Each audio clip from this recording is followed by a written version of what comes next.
Peta Desa menghadirkan narasumber yang semua sudah kita tahu, Pak Sekdes atau Pak Carik Desa Tegalyoso, Bapak Eksas Yulianto. Selamat datang Pak Eksas. Selamat datang, Mbak. Langsung saja Pak. Oke, siap. Pertanyaan pertama, kira-kira pasnya apa ini Pak? Kalau pertanyaan, sebenarnya saya banyak pertanyaan. Apa Mbak Restu yang jawab? Boleh. Jadi teman-teman, kita hari ini di episode 3 membahas kaitan dengan yang tidak asing lagi tentu saja di Desa Tegalyoso, yakni program Smart Village. Maka dari itu kenapa narasi awalnya Pak? Itu ceritanya ini panjang dan lebar. Intinya memang kami sedang tidur pulas. Nah, waktu tidur pulas itulah kami punya mimpi. Jadi mimpi bagaimana membenahi desa itu sesuai dengan konsep aturan yang berlaku. Awalnya mimpi tapi sekarang menjadi kenyataan Nah, Pak ya? ini alhamdulillah bonusnya mimpi. Nah, makanya mungkin sekretaris desa perlu banyak tidur siang apa Mbak ya? Nanti kalau kebanyakan nggak mimpi Apa semacam ini? lagi Pak. Mimpi apa? Mimpi yang lain-lain.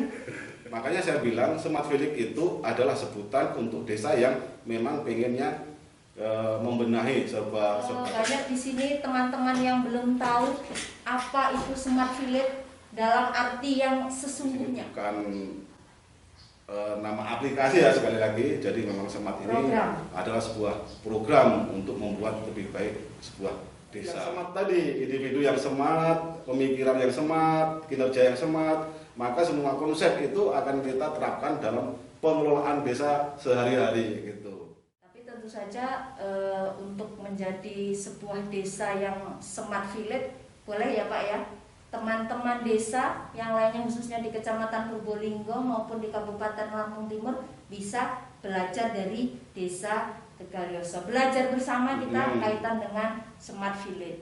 Boleh ya Pak ya? Ya, ini 24 jam nggak ya kita ya? Artinya kita tetap membuka lah untuk yang mau berdiskusi, sharing, sama-sama belajar bareng.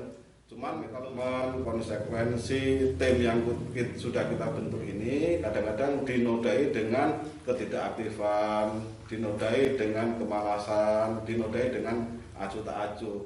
Tapi penasaran, sampai dengan berapa ratus juta ini ya bisa menjadi Smart Village, karena mungkin banyak sarana prasarana pendukung, alat-alat yang kaitannya dengan digitalisasi mungkin yang memang dibutuhkan untuk mendukung program Smart Village itu sendiri. Teman-teman ya, kawan-kawan desa, jadi APBDes itu bukan sebuah harga mati. Ketika perdes APBDes sudah disahkan, kemudian dimasukkan ke karung, karungnya diikat, kemudian masukkan ke lemari, lemarinya dikunci, kuncinya masukkan ke kotak, kotaknya dikunci lagi. Artinya APBDes itu bukan harga mati. Maksudnya ketika di tengah perjalanan kita memerlukan sesuatu yang memang itu harus ada, maka disinilah letaknya, disinilah pentingnya adanya perubahan Mbak ya, ada perubahan. Nah, tapi teman-teman nanti dalam mengubah juga tidak sembarangan. Artinya hal ketika itu memang harus ada, dan ketika nggak ada itu mengakibatkan masalah baru, ya jangan diowah-owah itu. Nah, ketika kita memerlukan sebuah alat yang harus ada, caranya juga kita harus melihat kembali APBDes itu. Nah, apa ini yang ketika ini ada yang bermanfaat, tapi ketika itu nggak ada, nggak mengurangi atau tidak kemanfaatan kayak gitu.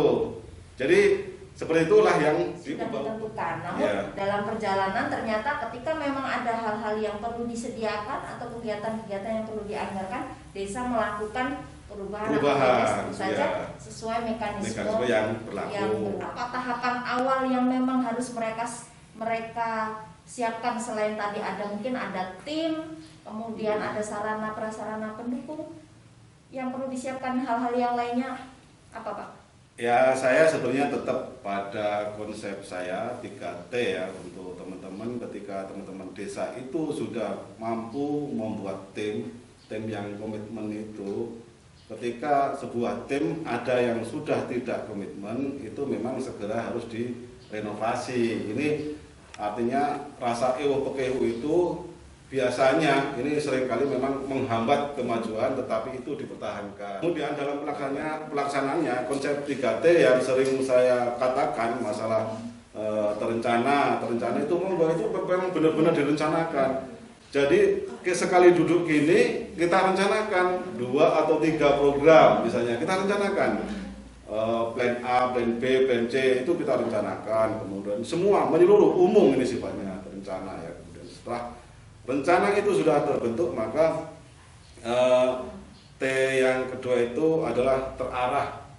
Artinya terarah itu untuk mewujudkan program ini kita harus bagaimana? Untuk mewujudkan program yang plan B ini gimana, kita harus gimana? Itu namanya terarah ya. Punya rencana kerja yang jelas. Nah, yang jelas. Mungkin ada yang mengatakan RKTL kan, setelah ini RKTL-nya apa? Nah, kemudian yang ketiga itu terukur. Nah, terukur itu adalah sebuah evaluasi. Maksudnya hari ini kita dalam rangka menjalankan program yang plan A.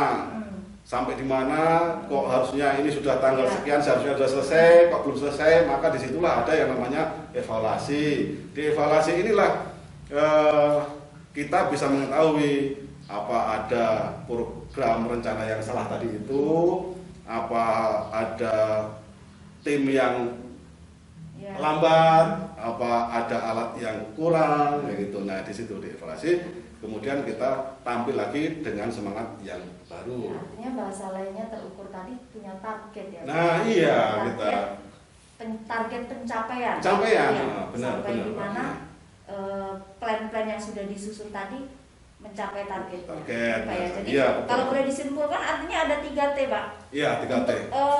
Merencanakan desa Smart Village. Tapi yang saya tahu dulu kalau 3T ini kalau di kampus itu, besok anak-anak mahasiswa bawa bekal dengan menu 3T. Itu tahu, tempe, telur, Pak. Cuman ternyata di Smart Village beda, Pak. Beda. Yang pertama T pertama adalah terencana, kemudian yang kedua terarah, dan kemudian ketiga terukur. Ya, yang ketiga terukur. Jadi untuk sampai ke desa Smart Village ternyata kita hanya butuh 3 T. Ya. Apa rencana program berikutnya kaitan dengan Smart Village ini? Untuk Smart Village di Desa Tegalioso ini kita kan sudah merintis dan sudah berjalan.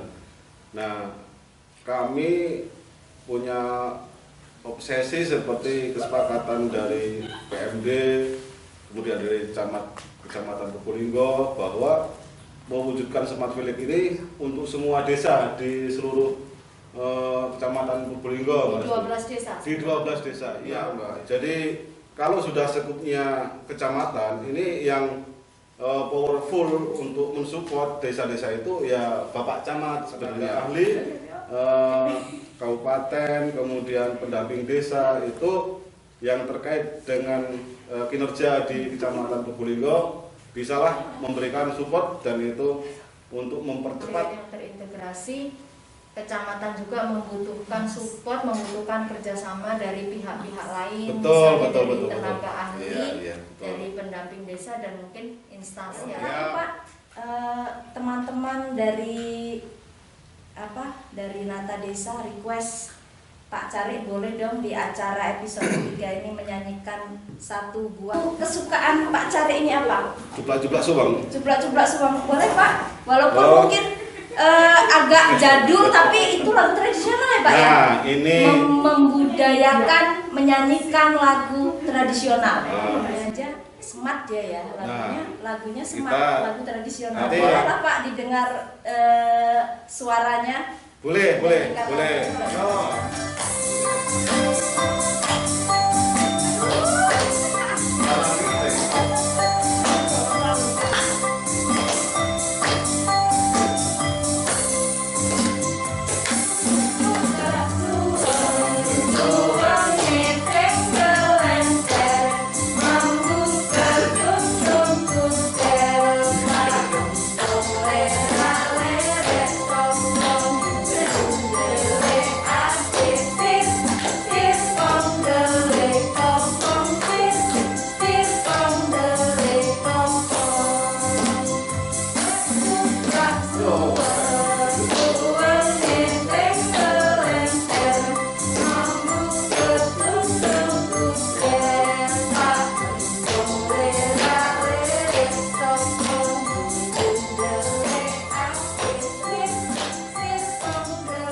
Nuwun.